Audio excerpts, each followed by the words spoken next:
Sixers fans, how we feeling out there? Hey y'all, my name is Lauren Gordon. Some of you may already know me on social media as Lauren Fan of the Year. Others may have just stumbled upon this podcast, but either way, I want to first thank all of you for tuning in to Season 2, Episode 13 of my very first podcast. I'm just a Sixers fan, the Lauren Fan of the Year story.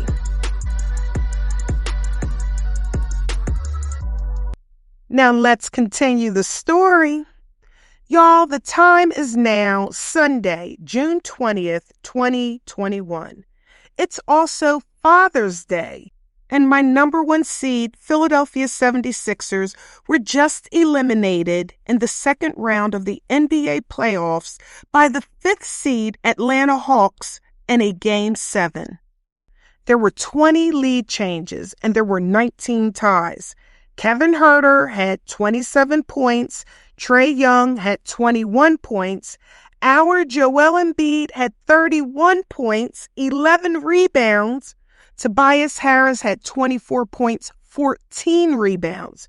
And sadly, my guy, Ben Simmons, only had 5 points. I kept replaying that possession with 3 minutes and 29 seconds left in the game when Ben passed the ball to Matisse Thybulle instead of just dunking on Trae Young.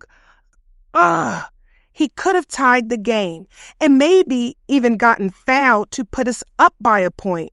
Us fans would have definitely reacted to that effort and got behind him.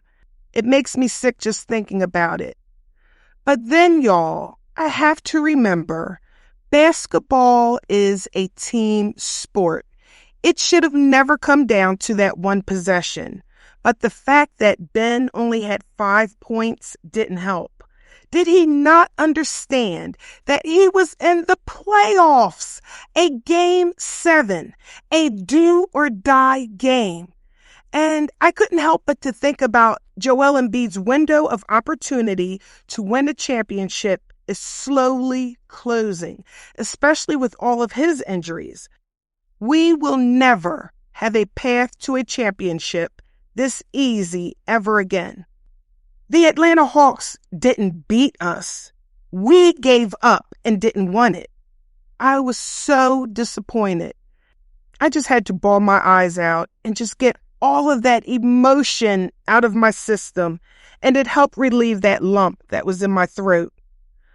I recorded a reaction video of me while driving home to share with my social media friends, with me basically saying, my team has let me down again. I couldn't sleep that night. The adrenaline was still pumping through my body. I felt like someone kicked me in the stomach. The next morning, I went on social media and saw my Facebook friends tag me in my Fox 29 postgame interview.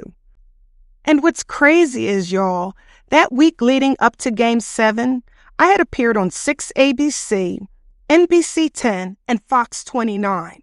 Like, what are the odds of being interviewed by 3 major news outlets in the same week?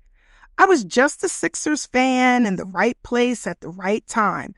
And I think I just also have that face where people find me approachable.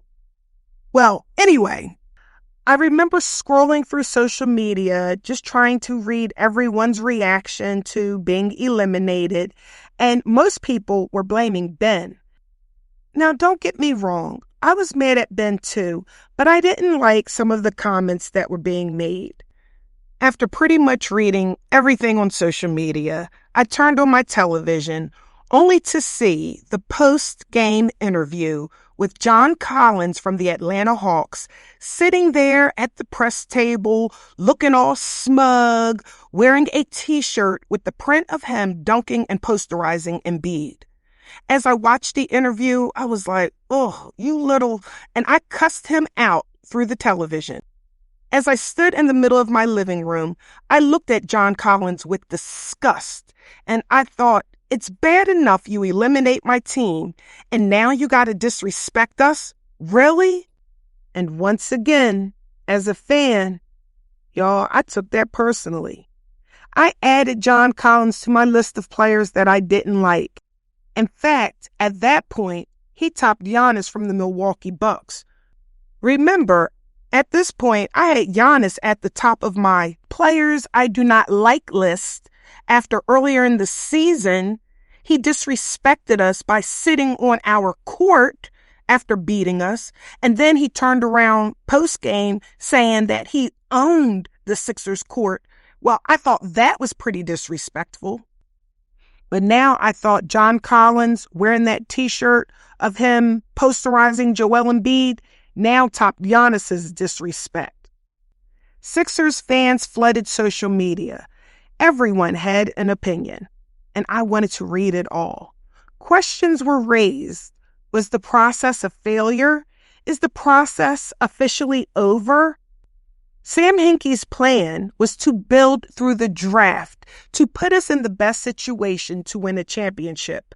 We accomplished that. I personally felt the players and Doc Rivers were not prepared for the big moment. I didn't think the process was over, but I did think that this was the second best chance Joel Embiid had to advance out of the second round. The first missed opportunity was only a few seasons ago when we were eliminated by the Toronto Raptors.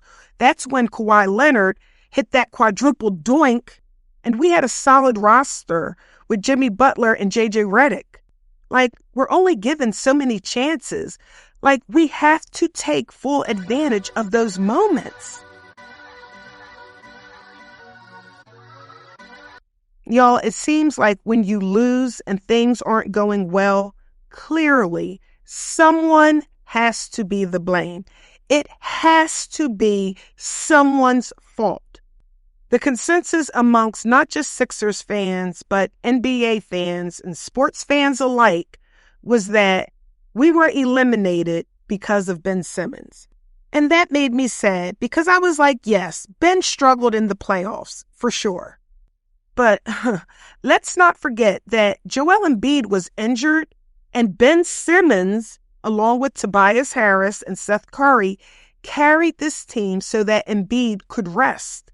Yes, Ben's inability to shoot and his lack of confidence really did hurt us. But in a weird kind of way, y'all, I felt bad that the fans were calling for his head. How do you go from cheering on a player and see that he's obviously struggling, and that turns into hate and disgust? And it was a lot to process. And y'all, Joel Embiid didn't make things any better, and he kind of pissed me off because he was quick to throw Ben under the bus. He tweeted something after the game reminding everyone that he played with a torn meniscus. Yeah, we know, Embiid, you were injured, and to me, it was a sympathy excuse and a way to deflect. Y'all, basketball is a team sport. You play as a team, you win as a team, you lose as a team. But y'all, I have to give credit to Dwight Howard. I loved how Dwight came to Ben's defense and supported his teammate. Dwight reminded everyone that, quote, he's 24 years old. He's still learning who he is as a person and a player, end quote. Dwight Howard said he got Ben Simmons back. And y'all, I have to respect that. That's a teammate. Former Sixer T.J. McConnell, who is now playing for the Indiana Pacers, joined former Sixer J.J. Redick, who was at the time playing with the New Orleans Pelicans, on J.J.'s podcast titled The Young Man and the Three. Together, they discussed the narrative around Ben Simmons and came to his defense by naming all of the above-average things that Ben does on a basketball court. And like I said, y'all, I know that Ben messed up, but I didn't think he deserved all of the blame. It seemed like all of Philly was against him, and it kind of felt like a witch hunt. I tuned into the midday show on 97.5 The Fanatic, and Anthony Gargano said he was filing a class action lawsuit against the sports gods. for mental anguish and cruel and excessive punishment towards Philly fans. And I thought, sign me up. I needed compensation for my pain and suffering. On June 26, I noted, 6 days removed and I'm still annoyed. The only thing that would make me feel better going into next season is if we can pull Dame Dollar. Y'all, nothing else moved me. I knew there would be changes and lots of movement during the off season. I was a Dame Lillard fan, and at that time, I would have loved to have him in a Sixers uniform. 3 days later, on June 29th, Sixers legendary play-by-play announcer Marc Zumoff announced his retirement. I posted on social media, Marc Zumoff turned garbage into gold. My hero, the best of the best, a true Philadelphia Sixers legend. Thank you for everything. You will be missed. Enjoy your well-deserved retirement. I loved Marc Zumoff, and I thought, wow, this is the end of an era. The next day, there was another change in the Sixers front office. It was announced that Sixers CEO Scott O'Neil was leaving Harrison Blitzer's Sports and Entertainment after 8 years. I had the opportunity to meet him a few times, and he was always approachable and always kind. And he always agreed to take a selfie with me. And I appreciated that. I wish him the best in his future endeavors. And to this day, I still follow Scott O'Neil on social media. It was reported that Ben Simmons wanted out of Philly. General Manager and President of Basketball Operations Daryl Morey made it clear that he was just not going to give Ben up for nothing. He was willing to be patient and get an all-star quality player in return. Now, I loved Ben, but if we had to get rid of him, I wanted Dame. But I would have also been okay with Bradley Beal, who at the time was with the Washington Wizards. June 30th was the NBA draft. With our first round 28th pick, we selected Jaden Springer out of Tennessee. With the 50th pick in the second round, we selected Philippe Petrusev. And with the 53rd pick, we selected Charles Bassey.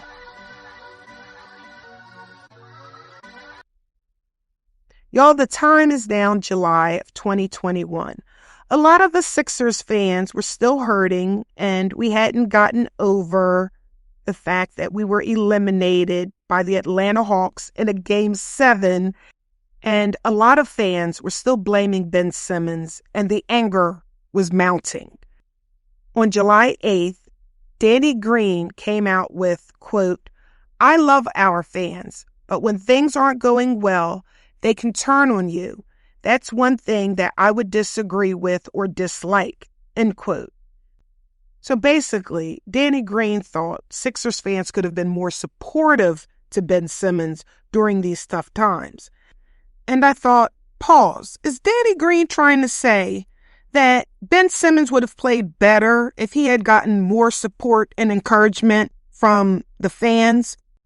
Now, don't get me wrong. I told y'all that a lot of the comments and hatred towards Ben being a scapegoat were a little over the top.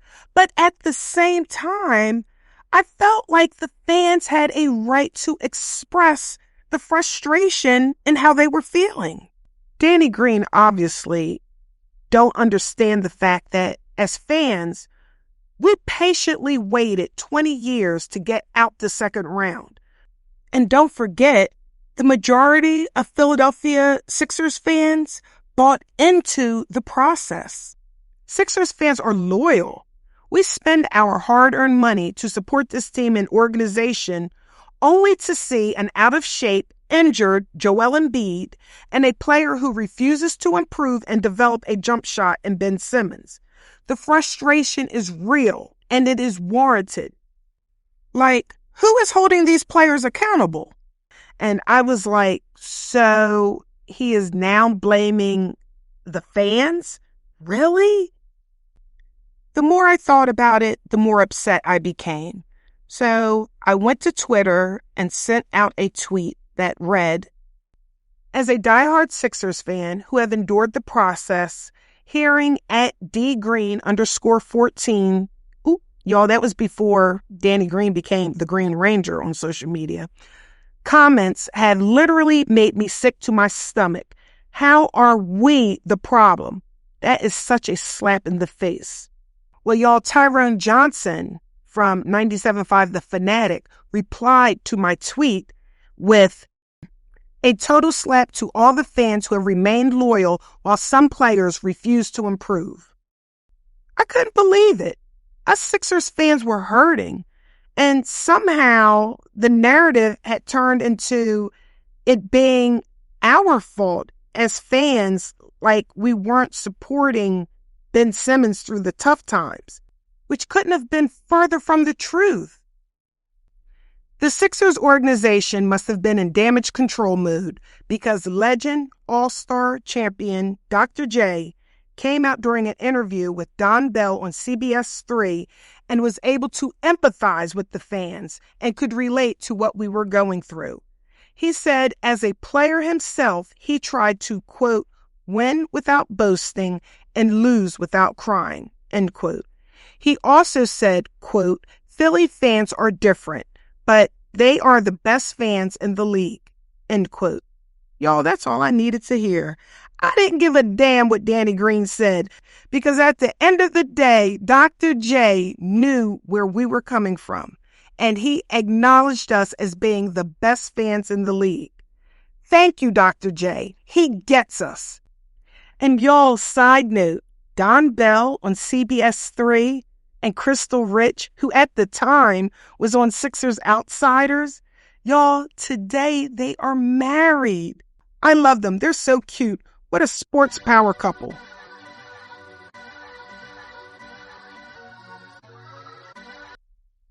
After hearing Danny Green's comments and hearing the national media narrative that somehow the Philadelphia Sixers fans didn't support Ben Simmons, I posted on social media, I don't care what anyone says. Sixers fans are the most patient, tolerant, underappreciated, misunderstood fans on the entire planet.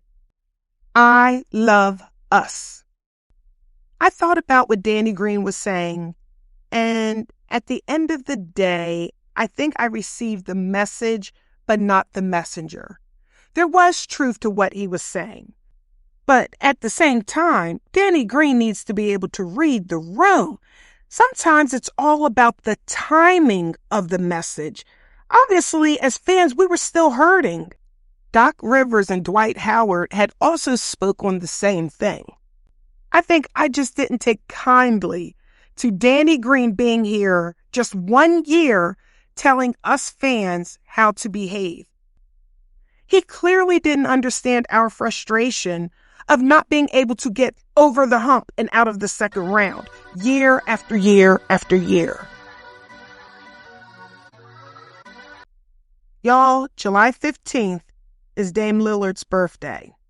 It's also Tobias Harris's birthday.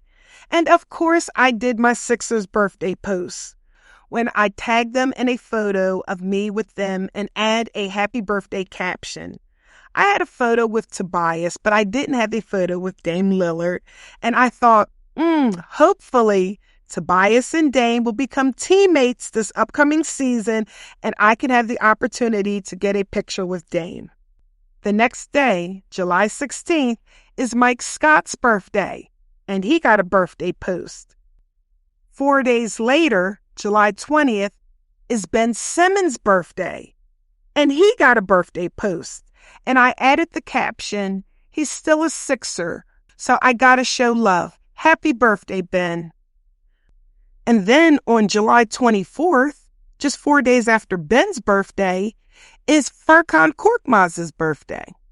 And he received a birthday post with the caption, Happy Furkan birthday. A few days later, on July 29th, Adrian Wojnarowski tweeted that Ben Simmons is likely to be traded in the next 48 hours. I had mixed feelings, y'all. I told y'all I was a Ben Simmons fan.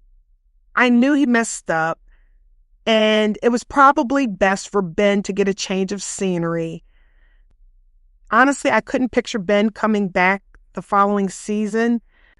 So I just had to come to terms with the fact that a trade is necessary, but y'all, it doesn't make it easy. Especially considering, at the time, Ben Simmons was my favorite Sixer.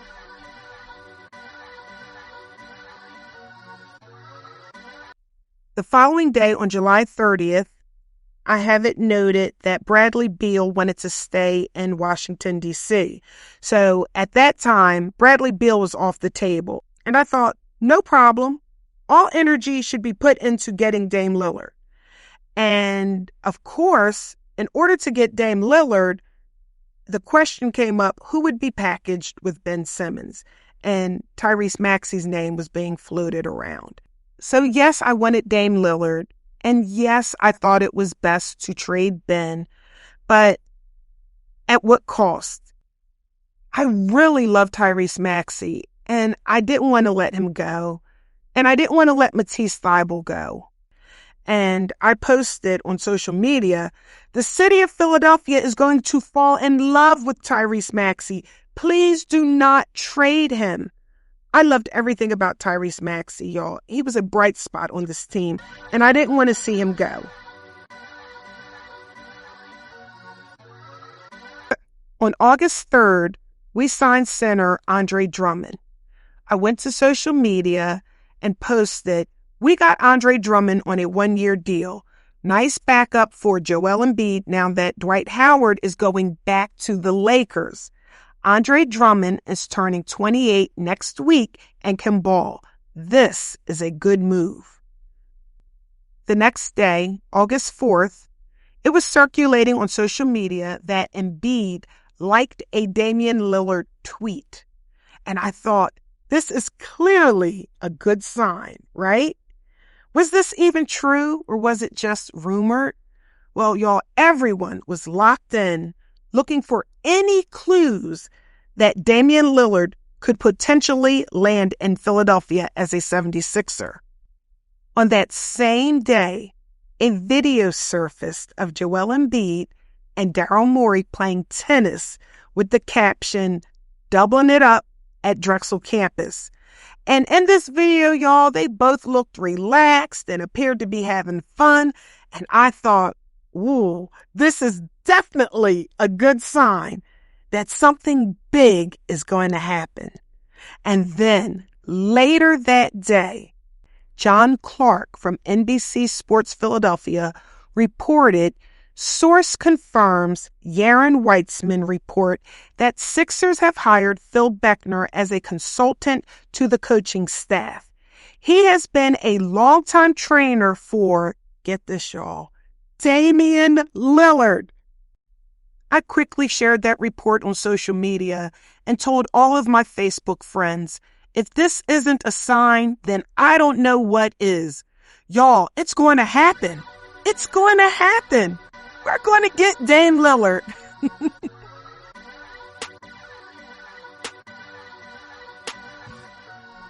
Thanks for tuning in, y'all. Be sure to like, comment, subscribe, and share. And be sure to tune in next weekend as we continue the story.